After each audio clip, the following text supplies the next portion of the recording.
I will highlight how I was only able to do this movement through engaging with multiple methodologies that disrupt orthodox ways of doing research. For example, my dissertation work involved transforming my scholarly publications into a play, and I've also transformed my research into spoken word poetry and then into more performances again. 저는 연구를 수행하는 정통적인 방식을 깨는 다양한 방법론과의 교류를 통해서만 이러한 운동이 가능했다는 점을 강조할 것입니다. 예를 들어 제 박사 논문 작업에는 저의 학술적 출판물들을 연극으로 전환하는 것이 포함되었으며, 제 연구를 구어시와 더 많은 공연들로 전환하기도 했습니다. I will share how I co-created what I named in community as Critical Eating Dis/Order Studies, short form to CEDS, and how Critical Eating Dis/Order Studies does not approach eating disorders as a substantive area of study. Instead, I will discuss how critical eating disorder studies is a methodology, a way of doing research, a researcher orientation, and most importantly, a community-led social movement.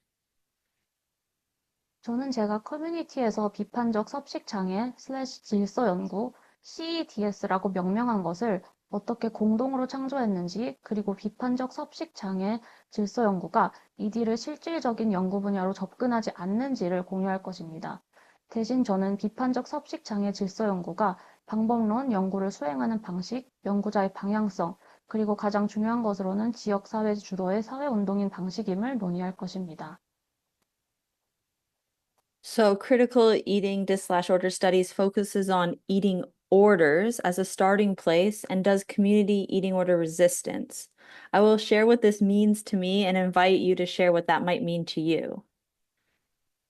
비판적 섭식 장애 질서 연구는 섭식 질서를 출발점으로 삼고 지역사회 섭식 질서 저항을 수행합니다. 이것이 저에게 어떤 의미인지 공유할 것이고, 또 여러분에게는 어떤 의미인지 공유하도록 초대하겠습니다. I will conclude this presentation by sharing what is coming up next. 이 발표의 마지막 부분에서는 앞으로 다가오는 일들에 대해서 이야기하겠습니다. And I welcome people to pause me if you'd like me to unpack a concept further, such as pathologization, the process of reducing a person and or their actions into a disorder, or a medical problem, a mental illness. 병리화, 그러니까 개인 및 또는 그 행동을 장애, 의료 문제, 정신질환으로 축소하는 과정과 같은 개념을 제가 더 자세히 설명하기를 원하시면 언제든지 잠시 멈춰달라고 요청해 주시길 바랍니다.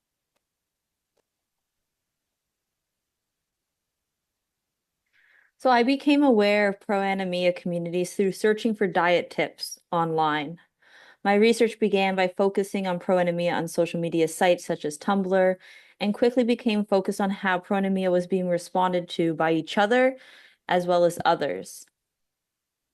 I'd like the audience, if you'd like to share with me, what does pro-anemia mean to you? How would you describe, what are some of your understandings?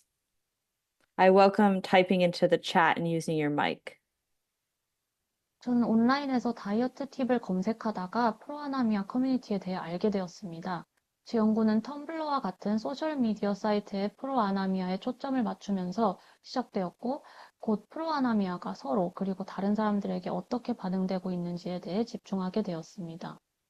여러분께 여쭙고 싶습니다. 프로아나미아는 여러분에게 어떤 의미인가요?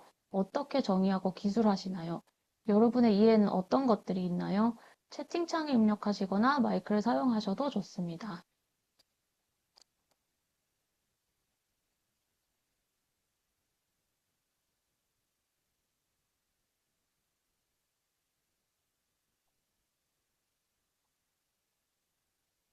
So as Yen says in the chat, from my experience, it seems they just encourage each other not to eat.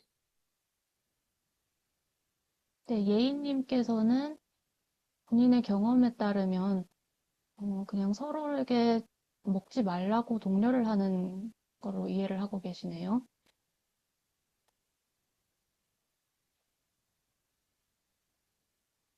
This is exactly what I thought before I started my like deep dive research into the community. 제가 연구에 더 집중하고 더 들어가기 전에 제가 이렇게 딱 이런 식으로 생각을 했었습니다.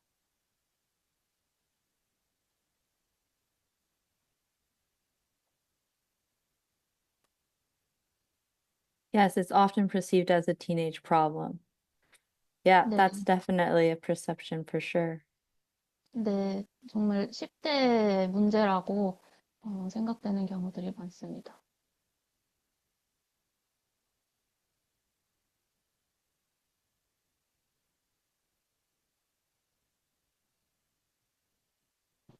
Oh, I should read the, yes. Yeah, It's, you can translate. sorry. That's a good. Uh, so this person says, from dietary restriction and feeling pressure for beauty ideals, it's like the state of feeling uncomfortableness, they think. Yeah. So I'm going to share when I first started learning about proanemia from my master's research over a decade ago, I had incomplete assumptions that reduced pro-ana to meaning supporting and or glorifying anorexia, and pro-mia as supporting and or glorifying bulimia. 그래서 저의 이해를 공유하자면 저는 10여 년 전 석사 연구를 위해 프로아나미아에 대해 처음 배우기 시작했을 때 프로아나를 거식증을 지지하거나 미화하는 것으로 또 프로미아를 폭신증을 지지하거나 미화하는 것으로 축소하는 불완전한 가정을 하고 있었습니다. It is through learning from proanemia communities that I expanded my limited understandings that proanemia was actually multifaceted, meaning different things to different people. For some, it is a community, a cathartic outlet, and a survival strategy. 비로소 프로아나미아 커뮤니티를 통해 배우면서 프로아나미아가 다면적이고 사람마다 다른 의미를 지닌다는 저의 제한된 이해를 확장시켰습니다. 즉, 프로아나미아는 커뮤니티이자 카타르시스적인 배출구이며 생존 전략이기도 합니다. When I became immersed in online proanemia forums, I learned that people share what they called thinspiration, which are thin, inspiring images, videos, and quotes, like some of the ones that you can see on the screen. 제가 온라인 공간의 프로아나미아 포럼에 빠져들게 되었을 때 사람들이 댄스피레이션이라고 하는 부르는 마른 몸을 선망하게 하는 이미지, 비디오, 인용구를 공유한다는 것을 알게 되었습니다.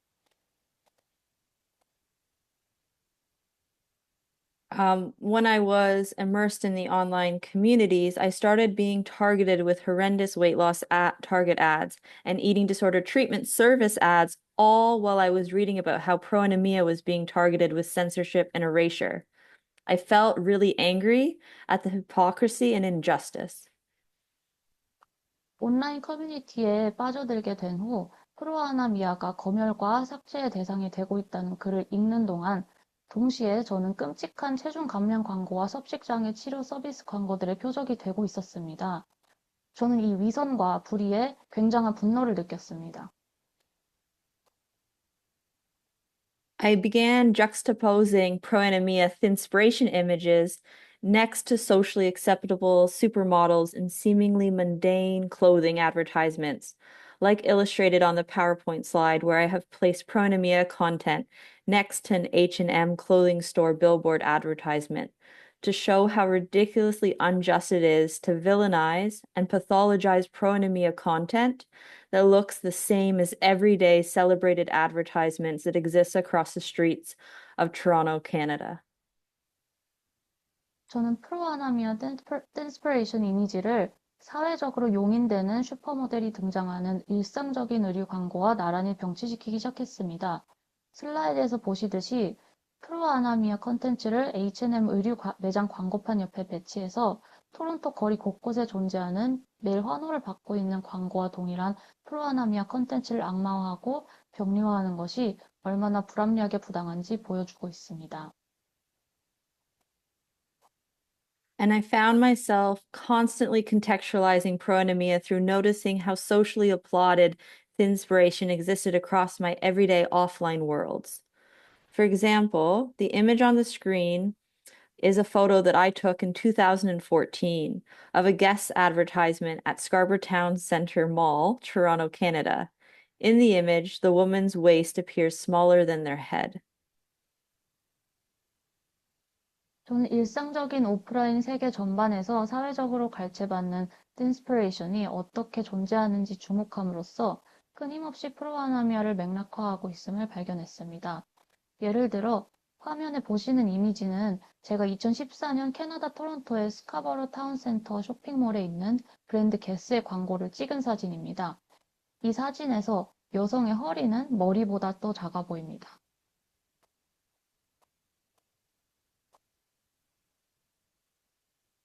And I haven't stopped contextualizing. For example, the image on the screen is a photo of a cool sculpting advertisement that I was forced to watch as I waited for an unrelated dermatology appointment in Toronto in 2023. 저는 맥락화하는 것을 아직도 멈추지 않았습니다. 예를 들어 화면의 이미지는 제가 2023년 토론토에서 관련 없는 피부과 진료를 기다리는 동안 강제로 시청해야 했던 쿨 스컬프팅이라는 지방 감소 시술의 광고 사진입니다. I also spent a lot of time contextualizing through historicizing. I learned that the emphasis on women's thinness is part of a wider and longer history of feminine beautifying trends that could potentially be labeled as self-harming, or as feminist scholars have suggested, strategies for controlling women. 저는 또한 역사화를 통해 맥락화하는 데 많은 시간을 보냈습니다. 여성의 마름에 대한 강조는 자해로 분류될 수 있거나 많은 페미니스트 학자들이 제안하듯이 여성을 통제하기 위한 전략인 여성적 미용 트렌드의 광범위하고 기나긴 역사 중 일부라는 것을 배웠습니다. For example, ancient Chinese society was a patriarchal culture, hierarchically structured and influenced by Confucian philosophy that overtly proclaimed that men were superior to women. Foot binding was a feminine beautifying practice of breaking the toes of Chinese girls so that their feet could not grow, often causing severe pain and a lack of mobility. 예를 들어 고대 중국 사회는 유교 철학의 영향을 받은 가부장적 문화로 남성이 여성보다 우월하다고 공공연하게 선언하는 계층 구조를 가지고 있었습니다. 전족은 중국 소녀들의 발가락을 부러뜨려 발이 자라지 못하게 하는 여성적 미용 관행으로 흔히 심한 고통과 이동성의 결여를 야기했습니다. Historian Hess Biber argues that the history of foot binding can help us understand how and why the thin ideal operates. Both beauty ideals are mechanisms for controlling women in order to maintain the gender hierarchy. Hess-Biber provides a similar analysis of the practice of corsetting in the 19th century in England and in America, and poses the question, why did women corset themselves so willingly? The answer provided was, quote, like the women of ancient China, their body image largely determined their identity and the rewards they received, end quote. 역사학자 헬스 바이버는 전족의 역사가 이상적인 마름이 어떻게 그리고 왜 작동하는지 이해하는 데 도움이 될 수 있다고 주장합니다.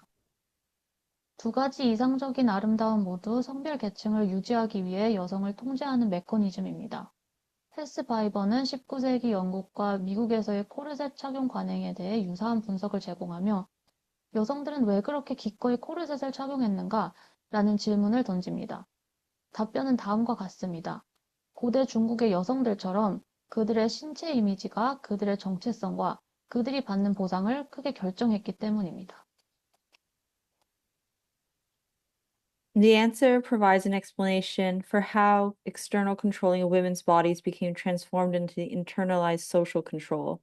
Self-imposed extreme dieting and exercising practices that result in a thin feminine body largely determine the identity and rewards received in westernized cultures.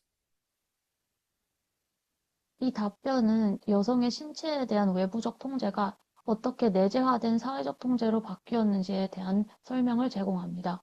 마른 여성의 몸매를 만드는 자발적인 극단적인 다이어트와 운동은 서구화된 문화에서 여성이 받는 정체성과 보상을 상당 부분 결정합니다. Communication platforms like social media were not available during the times of foot binding in ancient China or corsetting in Victorian era. Digitization has offered new possibilities for community and connection for those who have been constructed as engaging in contemporary self-harming strategies, such as those labeled as proanemia and ED. 고대 중국의 전족 시대나 빅토리아 시대의 코르셋 착용 시기에는 소셜미디어와 같은 커뮤니케이션 플랫폼을 사용할 수 없었습니다. 디지털화는 프로아나미아 또는 ED로 낙인 찍힌 현대적 자해 전략에 참여하는 것으로 구성된 사람들에게 커뮤니티와 연결을 위한 새로운 가능성을 제공했습니다.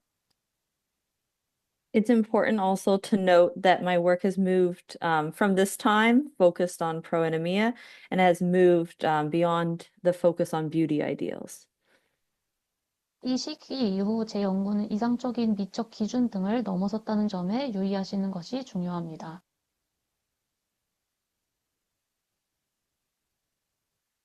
I learned so much from the critical analyzing put forth by pro-anemia community members who were challenging their censorship online, such as the sexism and hypocrisies involved in targeting their voices and communities with eradication efforts. 더 나아가 저는 온라인 검열에 도전하는 프로아나미아 커뮤니티 구성원들이 제시한 비판적 분석들로부터 많은 것을 배웠습니다. 예시로는 그들의 목소리를 묵살시키려는 시도에 개입된 성차별과 위선이 있습니다.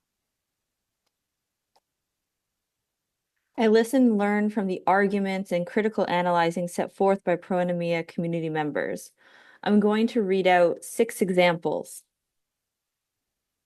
저는 프로아나미아 커뮤니티 구성원들이 제기한 주장과 비판적 분석에 귀를 기울였고 그것들로부터 배웠습니다. 6가지 예시를 읽어드리겠습니다. Carla wrote that Tumblr's censorship policy, quote, is shutting down a community where people can talk openly without addressing the actual evil blogs that may have caused them to be where they're at.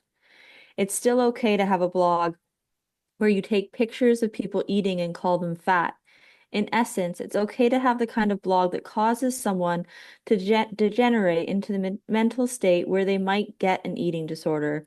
But once you get one, we'll sweep them under the rug unless they only talk about their disease in a manner a bunch of bros unfamiliar with eating disorders find acceptable. End quote. 칼라는 텀블러의 검열 정책이 인용문으로 사람들이 공개적으로 이야기할 수 있는 커뮤니티를 폐쇄하는 동시에 그들이 처한 상황의 원인이 되었을지도 모르는 정말로 유해한 블로그들은 다루지 않고 있다. 사람들이 음식을 먹는 사진을 찍어 뚱뚱하다고 부르는 블로그를 운영하는 것은 여전히 괜찮다. 본질적으로 누군가를 섭식 장애를 갖게 될 수 있는 정신 상태로 퇴화시키는 종류의 블로그를 운영하는 것은 괜찮지만 일단 섭식 장애를 갖게 되면 섭식 장애에 대해 잘 모르는 한 무리의 남성들이 받아들일 수 있는 방식으로만 자신의 질병에 대해 이야기하지 않는 한 그들을 감춰버린다. 라고 썼습니다. Harry Lynn wrote that, quote, a blanket policy like this is going to do harm because it prevents the freedom of speech of blogs recommending safer techniques for self-harm and starvation that serve an important function, such as saving lives, end quote. 테릴리는 인용문으로 이러한 일률적인 정책은 생명을 구하는 것과 같은 중요한 기능을 하는 자해와 굶주림을 위한 더 안전한 방법을 추천하는 블로그들의 자유를 막는 것이기 때문에 해를 끼칠 것이다. 라고 썼습니다.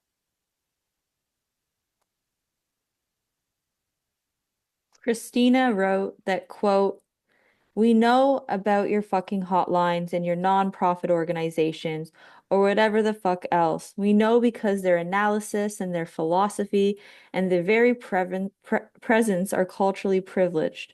We know because they continually position themselves as authorities on us.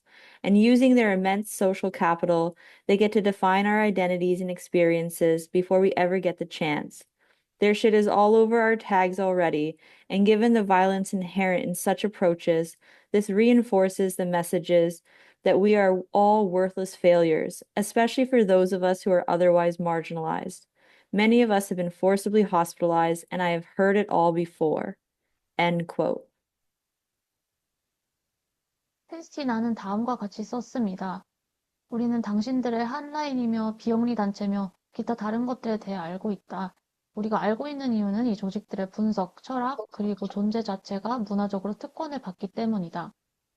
우리가 또 알고 있는 이유는 그들이 지속적으로 자신들을 우리에 대한 권위자로 위치시키고 그들의 막대한 사회적 자본을 사용하여 우리가 기회를 얻기도 전에 우리의 정체성과 경험을 정의하기 때문이다. 그들의 헛소리는 이미 우리 태그 전체를 도배하고 그런 접근 방식에 내재된 폭력을 감안할 때 우리 모두가 가치 없는 실패자라는 메시지를 강화한다. 특히 우리 중 다른 방식으로 주변화된 사람들에게는 더욱 그렇다. 우리 중 많은 사람들이 강제로 입원했고 뻔한 이야기들은 지겹도록 다 들어봤다. Sabrina explained that her, quote, best friend is a girl I met on my Thinspo blog 2 years ago. She struggled with bulimia, and they spoke all the time, stating that she is helping me. She supports me when I eat toast in the morning. She supports me when I eat snow peas in the afternoon. She supports me when I go for a weigh-in at the doctor's office. Our friendship couldn't have been possible without Tumblr. I recovered and it helped me so much. My first suicide attempt only failed since I told my friend on Tumblr goodbye. She called the police, though she was 4 states away, and I told them what was about to happen. She saved me. If I didn't have my Tumblr, I would be dead. End quote. 사브리나는 자신의 인용문에서 내 가장 친한 친구는 2년 전 내 신스포 블로그에서 만난 여자아이다. 그녀는 폭식증으로 힘들어했고 우린 항상 이야기했다. 라고 설명하며 그녀는 나를 돕고 있다. 아침에 토스트를 먹을 때 나를 지지해주고 오후에 완두콩을 먹을 때 나를 지지해주고 체중 측정하러 진료실을 갈 때 나를 지지해준다. 우리의 우정은 텀블러 없이는 불가능했을 것이다. 나는 회복했고 그것은 나에게 정말 많은 도움이 됐다. 나의 첫 번째 자살 시도는 오로지 텀블러에서 친구에게 작별 인사를 했기 때문에 실패했다. 그녀는 4개 주나 떨어져 있는 곳에 있었지만 경찰에 전화해서 무슨 일이 일어날지에 대해 알렸다. 그녀는 나를 구했다. 내 텀블러가 없었다면 나는 죽었을 것이다. 라고 말했습니다.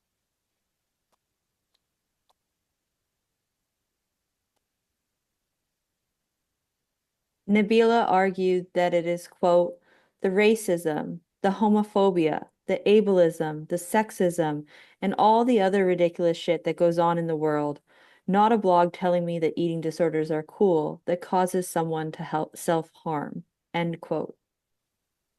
네빌라는 인종차별, 동성애 혐오, 장애인 차별, 성차별, 그리고 세상에서 벌어지는 모든 다른 터무니없는 일들 때문이지 섭식장애가 멋지다고 말하는 블로그 때문에 누군가가 자해를 하는 것이 아니다. 라고 주장했습니다. And Zara wrote that censorship is, quote, fighting the symptom instead of the cause.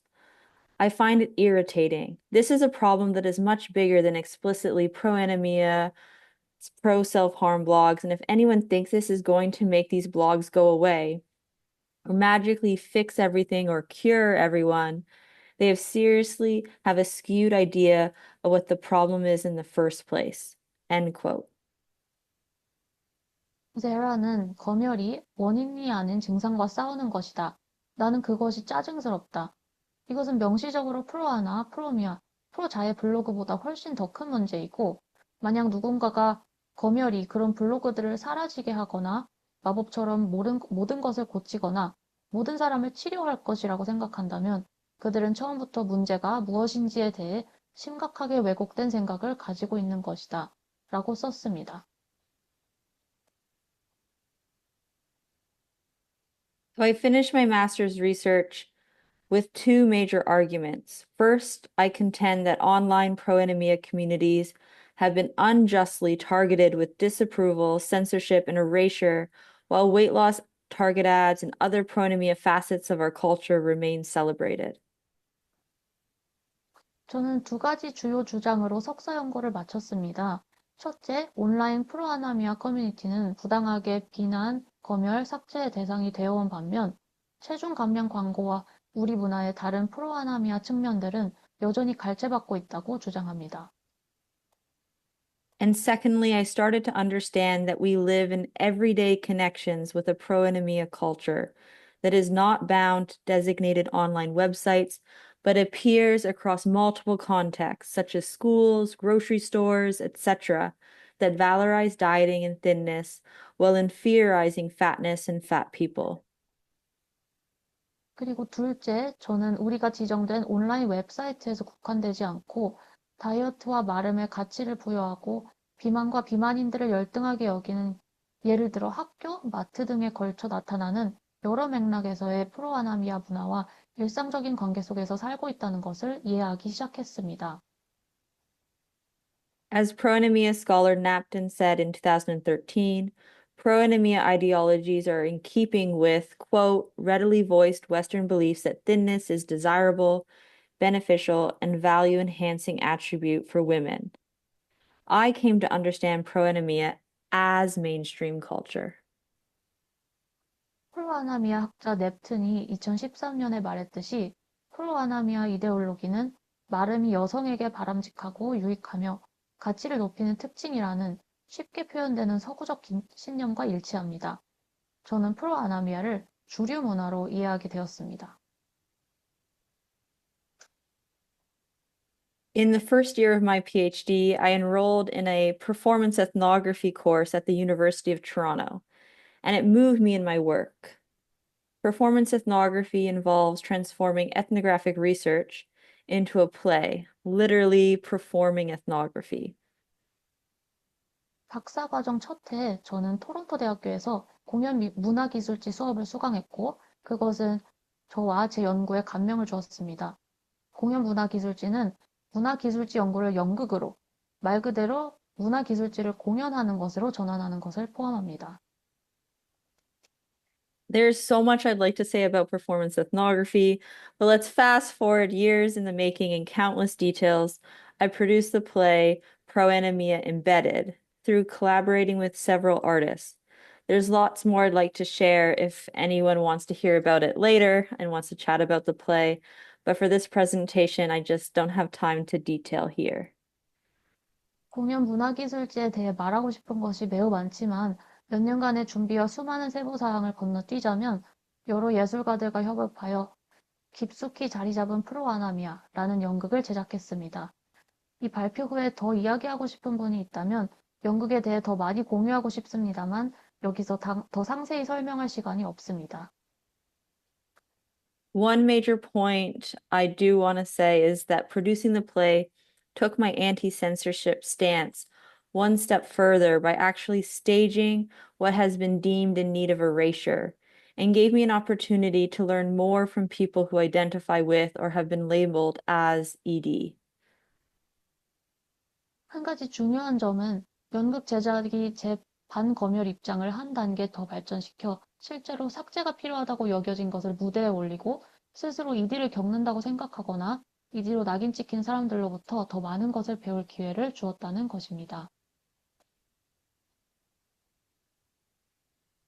The play was performed for people who personally identified with EDs and or proanemia and professionals who had experience working with people identified with EDs, such as psychiatrists, social workers, and nutritionists.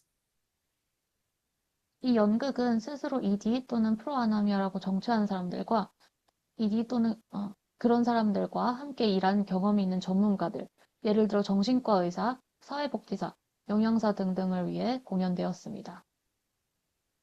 Each audience was invited to engage in group discussion that I facilitated immediately after the play or a one-on-one conversation. The discussions provided an opportunity to co-create knowledge with ED folk who are popularly dehumanized and their knowledge routinely silenced and invalidated. 각 관객은 연극 직후 제가 진행한 그룹 토론이나 1대1 대화에 참여하도록 초대되었습니다. 이 토론은 일반적으로 비인간화되고 그들의 지식이 일상적으로 말살되고 무효화하는 섭식 장애를 가진 사람들과 함께 지식을 공동 창출할 기회를 제공했습니다. For example, as ED scholar Diaz asserted in 2003, quote, taking seriously the voices of these proanemia and ED women can be viewed as a transgressive act, in contrast to hegemonic biomedical and psychiatric discourses of anorexia that portray women with eating disorders as 안녕하십니까. irrational and in 네. denial of their behavior, 여성학 and pathologize 강의 and medicalize their experiences. 목소리가 End quote. 예를 들어 2003년 섭식장애학자 디아스는 프로아나미아 및 섭식장애 여성들의 목소리를 진지하게 받아들이는 것은 섭식장애를 가진 여성을 비이성적이고 자신의 행동을 부인하며 그들의 경험을 병리화하고 의료화하는 거식증에 대한 헤게모니적 생의학 및 정신의학적 담론에 반하는 전복적인 행위로 간주될 수 있다고 주장했습니다. I was moved to understanding the post-performance conversations as more than just data. They were an opportunity to incorporate a multiplicity of voice, perspectives, and feedback. I learned a lot about psychiatric abuse and discrimination that people labeled with an eating disorder are experiencing, that this was a shared experience. 저는 공연 후 대화를 단순한 데이터 그 이상으로 이해하도록 마음이 움직였습니다. 그 대화들은 다양한 목소리, 관점과 피드백을 접목시킬 기회였습니다. 저는 섭식장애라는 꼬리표가 붙은 사람들이 겪고 있는 정신과적 학대와 차별, 즉 이것이 공유된 경험이라는 것에 대해 많이 배웠습니다. My commitment to translating scholarship into art and art into scholarship is an effort to be in conversation with non-academic folks who I can benefit from learning from and who might benefit from my research. It's also a way for me to bring together and process my own thoughts and feelings. 학문을 예술로, 예술을 학문으로 전환시키려는 저의 헌신은 제가 배우면서 이익을 얻고 제 연구로부터 혜택을 받을 수 있는 비학계 사람들과 대화하려는 노력이며 또한 제 생각과 감정을 모으고 처리하는 방법이기도 합니다. Since this play, I now understand those who come to witness my research-infused performances and contribute post-performance as co-creators rather than simply as participants of the research. 이 연구 이후 저는 이제 저의 연구가 주입된 공연을 목격하고 공연 후 기여하는 사람들을 단순히 연구 참여자가 아닌 공동 창작자로 이해합니다.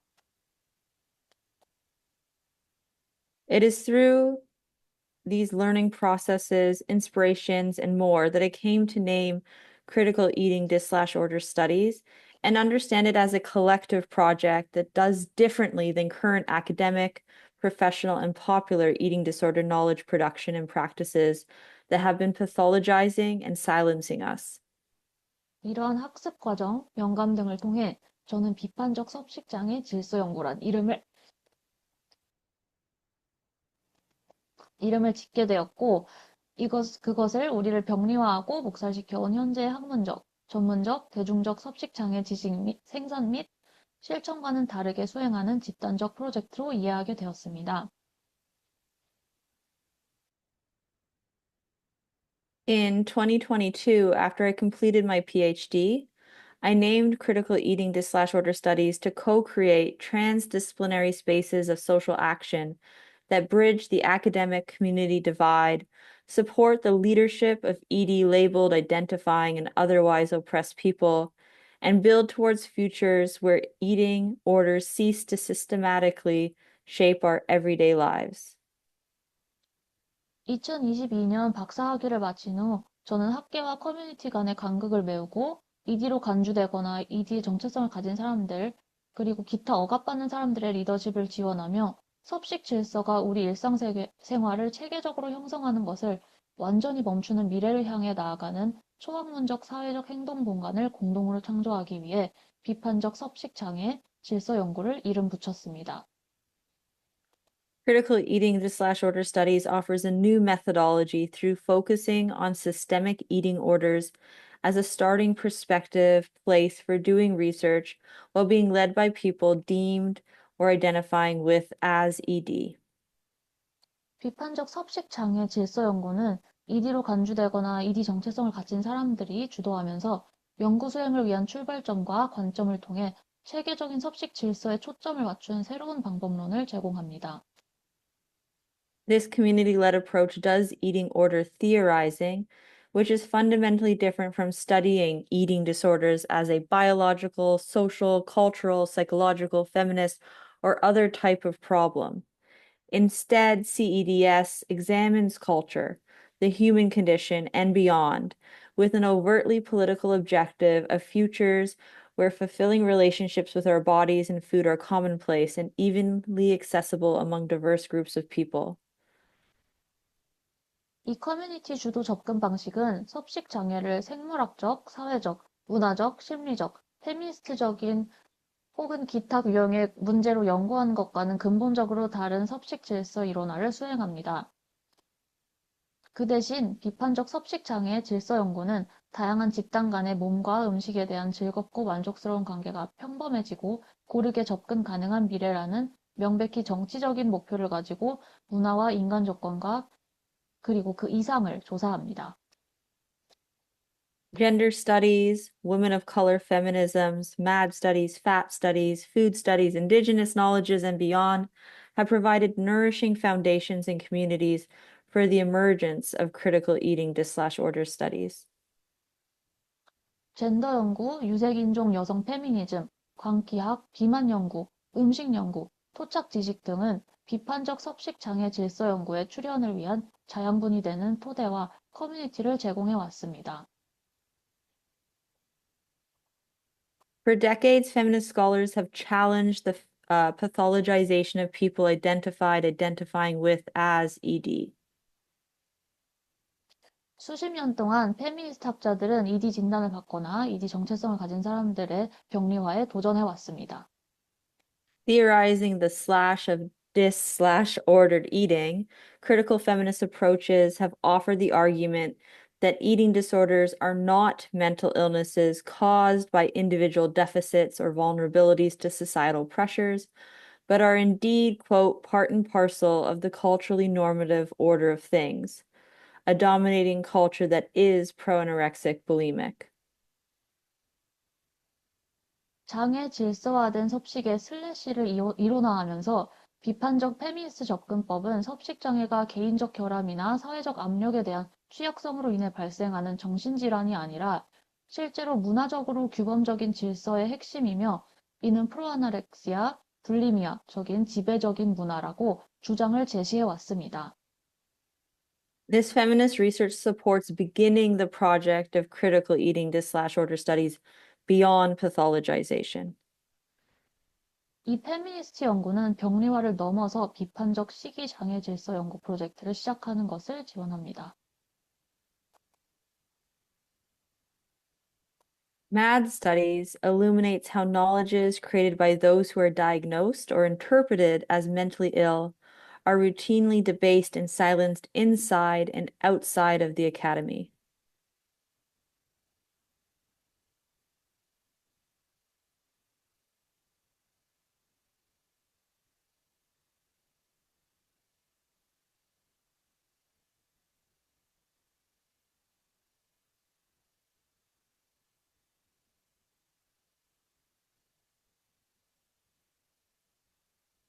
MAD Studies has gifted us with the critically important concept, saneism, which scholar Jennifer Poole and colleagues defined as, quote, a devastating form of oppression that describes the systematic subjugation of people who have received mental health diagnoses or treatment, or people who are otherwise judged to be insane.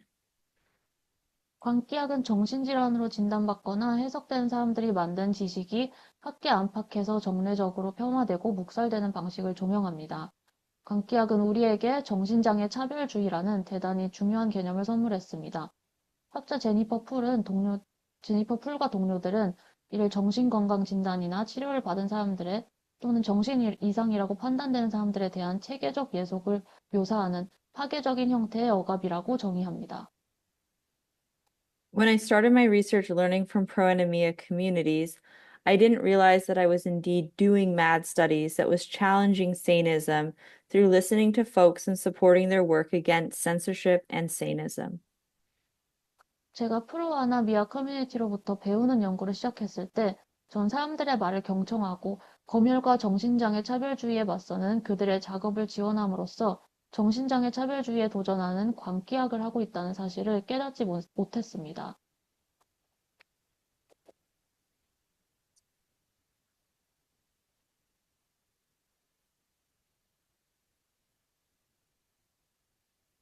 Fat Studies provides critical eating disorder studies life-sustaining support for opposing the ideology that fatness is a disease and that fat people should attempt to lose weight, challenging systemic fatmesia, meaning fat hatred, systemic fat hatred, in all of its conduits, and advocating for the rights and liberation of fat people, and extending pride, acceptance, and activism into the academy. 비만 연구는 비판적 섭식 장애의 질서 연구에 다음과 같은 생명 유지시키는 것 같은 지원을 제공합니다. 비만이 질병이며 비만인들은 체중 감량을 시도해야 한다는 이데올로기에 반대하는 것. 모든 경로에서 체계적인 비만 혐오에 도전하고 비만인들의 권리와 해방을 옹호하는 것. 그리고 비만 자긍심, 수용, 행동주의를 학계로 확장하는 것입니다. Doing critical eating disorder studies follows practices of disability justice and women of color feminisms that organize around shared proximity to power and desire for a world that leaves no one behind, rather than requiring a shared identity. 비판적 섭식 장애 질서 연구를 수행하는 것은 공유된 정체성을 요구하기보다는 권력에 대한 공유된 근접성과 누구도 소외되지 않는 세상을 향한 열망을 중심으로 조직하는 장애 정의 및 유색인종 여성 페미니즘의 실천을 따릅니다. Critical eating disorder studies contributes to collective liberatory projects through its focus on interrogating systemic eating orders and doing eating order resistance as community building. 비판적 섭식 장애 질서 연구는 체계적인 섭식 질서를 신문하고 커뮤니티 구축으로 섭식 질서 저항을 수행하는 데 초점을 맞춤으로써 집단적 해방 프로젝트에 기여합니다. So I want to ask the audience, what does the concept eating order mean to you? As 그래서 여러분들께 여쭙고 싶습니다. 그렇다면 섭식 질서라는 개념은 무엇을 의미할까요?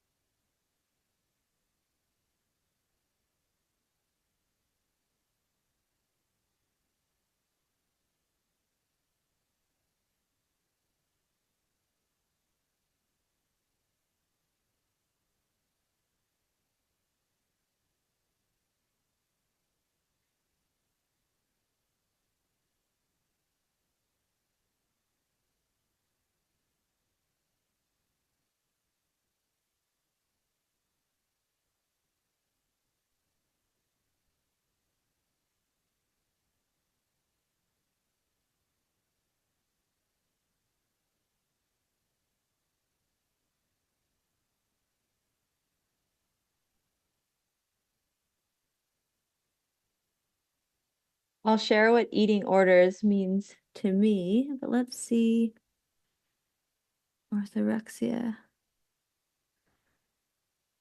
Interesting. Yes, and it's a new concept, so it's tricky to answer. So I'll share how I understand the concept of eating orders. 네, 이거는 정말 설명하기 어려운 새로운 컨셉이기 때문에 제가 어떻게 이해하는지에 대해서 설명드리겠습니다. So eating orders tell us what, who, when, how, why, and if we should eat. Eating orders shape who gets access to eat what, who, when, how, why, and if at all. Eating orders weigh us as better or worse than others. Eating orders measure our value with violent ideas such as good, right, civil, clean, versus bad, wrong, uncivil, dirty eating. 섭식 질서는 우리가 무엇을, 누구를, 언제, 어떻게, 왜, 그리고 먹어야 하는지를 알려줍니다. 누가 무엇을, 누구를, 언제, 어떻게, 왜 먹을 수 있는지, 심지어 먹는 것 자체가 허용되는지까지 결정합니다. 섭식 질서는 우리를 다른 사람들보다 더 낫거나 더 못한 것으로 평가합니다. 좋은, 옳은, 문명화된, 클린 대 나쁜, 잘못된, 미개한, 더러운 섭식과 같은 폭력적인 관념으로 우리의 가치를 측정합니다. Eating orders appear similarly and differently across people, places, and time periods. Eating orders interact with all aspects of everyday life, such as gender, race, class. I reject eating orders in all formations, which means opposing both forced starvation and also forced feeding. I understand myself as doing eating order resistance. 섭식 질서는 사람, 장소, 시대에 따라 유사하게 그리고 다르게 나타납니다. 섭식 질서는 일상생활의 모든 측면, 예를 들어 젠더, 인종, 계급과 상호작용을 합니다. 저는 강제적인 굶주림과 강제적인 급식 모두에 반대하며 모든 형태의 섭식 질서를 거부합니다. 저는 제 자신을 섭식 질서에 저항하는 사람으로 이해합니다.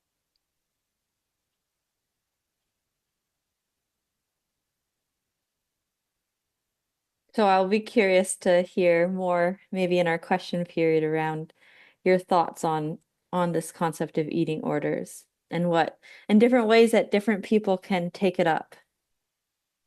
네, 그래서 여러분들이 어떻게 섭식 질서에 대해 생각하시는지 Q&A 세션 때 좀 더 들어봤으면 좋겠습니다. 많이 궁금합니다.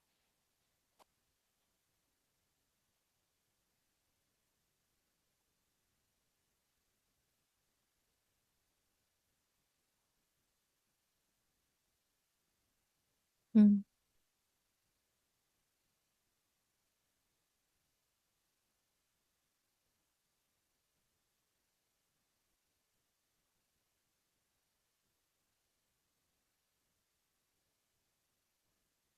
One sec.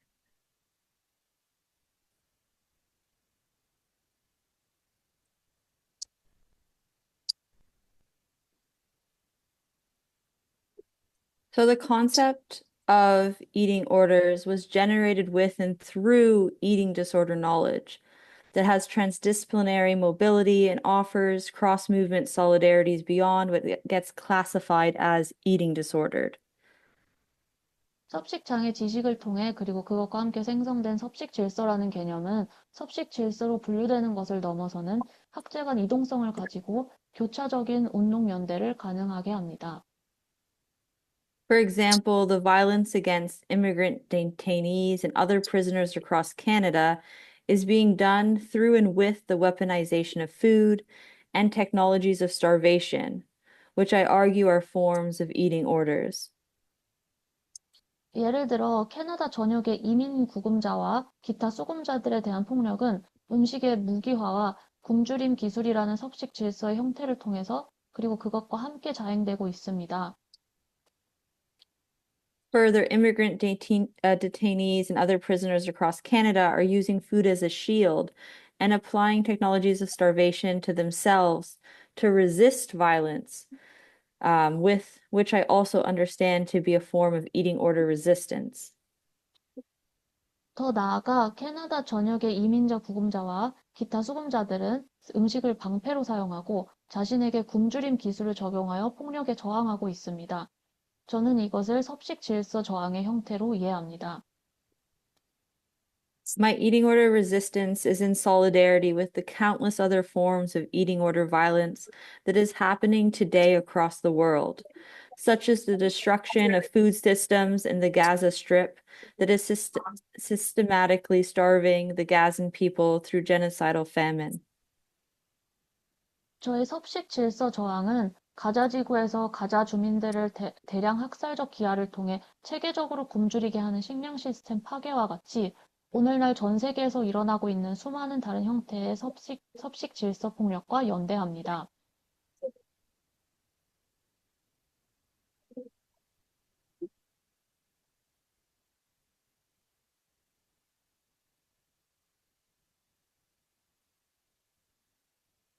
Interesting.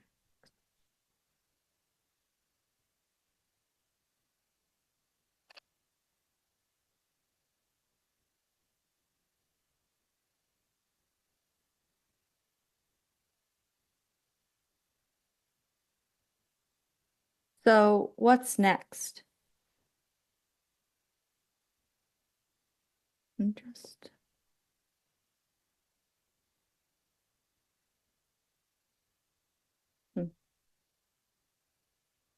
So last month, I hosted the first annual Critical Eating Disorder Studies Conference in St. John's, Newfoundland, Canada, as well as a series of community events and performances. The performances produced by me and Julia Janes were directed by Ruth Lawrence and performed by a dynamic cast. Each show included a meal by Amy Anthony and interactive moments with the international creative team, blending personal and participant voices. The piece challenges sanism, diet culture, and psychiatric harm and includes contributions from over 70 co-creators. Our team is currently seeking funding to transform the performance into a video. 네, 다음 단계에 대해서 이야기하겠습니다. 지난달 저는 캐나다 뉴펀드랜드 세인트 존스에서 제1회 연례 비판적 섭식 장애 연구 컨퍼런스와 1년의 커뮤니티 행사와 공연을 주최했습니다. 저와 줄리아 제인스가 제작한 공연은 브루스 로렌스가 감독하고 역동적인 출연진이 공연했습니다. 각 공연에는 에이미 앤서니가 준비한 식사와 국제 크리에이티브 팀과의 상호작용적인 순간들이 포함되어 있었습니다. 개인의 목소리와 참여자의 목소리를 혼합한 이 작품은 정신장애 차별주의, 다이어트 문화, 정신적 피해에 도전하며 70명 이상의 공동 창작자들의 기여를 담고 있습니다. 현재 저희 팀은 공연을 비디오로 전환하기 위한 자금을 모색하고 있습니다. And stay tuned for the forthcoming special issue called Critical Eating Disorder Studies, Madly Questioning Eating Orders, that will be published soon in the International Mad Studies Journal and includes an article by the brilliant Jeannie Park from the Rabbits and Submarines Collective. This special issue has been edited by myself, Dr. Deborah Langen, and Julia Janes. 네, 곧 국제광기학 저널에 발표될 비판적 섭식장애 질서 연구, 섭식 질서에 광적으로 질문하기라는 특별호를 기대해 주시길 바라겠습니다. 이 특별호에는 잠수함 토끼 콜렉티브의 훌륭한 지니 박님의 논문이 포함되어 있습니다. 이 특별호는 저와 데브라 랭간 박사 그리고 줄리아 제인스가 편집했습니다. I'd like to take the opportunity to invite you all to join our International Eating Order Resistance Collective. Our collective has rapidly grown to include over 40 members from 6 different countries and multiple Canadian provinces. You can learn more about our collective and critical eating disorder studies through our community hub, www.criticaleatingdisorderstudies.ca. 이 자리를 빌려서 여러분을 저희 국제섭식 질서 저항 콜렉티브에 함께 하시길 초대하고 싶습니다. 저희 콜렉티브는 6개국과 캐나다 여러 주에서 온 40명 이상의 회원으로 이루어지도록 빠르게 성장했습니다. 저희 커뮤니티 허브 링크를 방문하시면 저희 콜렉티브와 비판적 섭식 장애 질서 연구에 대해 더 자세히 알아보실 수 있습니다. I'd love the opportunity to learn from and connect with those of you in the audience and others who are living in South Korea about your experiences, ideas, and aspirations. 청중분들을 포함하여서 한국에 살고 계신 분들의 경험, 아이디어, 그리고 열망에 대해 배우고 소통할 기회를 갖고 싶습니다. Thank you so much for your time and your engagement. Does anyone have any questions for me? 네, 시간 내주시고 참여해주셔서 대단히 감사합니다. 혹시 질문 있으신 분 계실까요? And thank you so much, Simon, for all your translations. Thank you. No problem. It's my pleasure.